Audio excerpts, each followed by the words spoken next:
Hello hello mummy.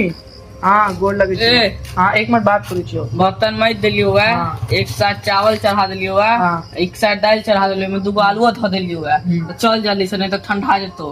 अरे हम की कहै छियो की? काल खुनी भिंडी के भुजिया खाइ छी ना हाँ। मजा नहीं आवे छो मुंह में। कोई आई कुछ अलग मसालेदार तेल में तला हुआ खा के मन करे छै। मसालादार कथी? बिना तरुआ के तरुआ भ गेलो। हमरा होते नहीं तो तरह तरह बना लेकिन हम अथी रे तोरा बना बर्तन देना। मज गल हमरा होते नहीं बना हेतौ। देना बना देना। हाँ तो पिठार लेल कहाँ छे आटा? तो बेसन छौ? बेसन छौ घर में। तो बेसन घोर तू हम लेके आबै छियो। तो तिलकोर के पत्ता जल्दी तोड़ के लेने आ तब तक हम बेसन घोरै छियो। ठीक छौ तू जो हम आबै छियो। गेले 1 घंटा पहले एखन तक गेले ने कहाँ रही गेले? ले भाईजी ले एलो। तो ई तिलकोर के पत्ता छै? तो कई चीज के पता छै भाईजी? ई गुड़ी के पत्ता छै। कतऽ रहै छी तू? इम्हर नहीं रहै छी बिलायत में रहै छी की? बता छी कि माथा तो नहीं काम करै छौ। तरह तरह नहीं मत जो भात दाल खा के चोखा तो खैया नहीं तो जो।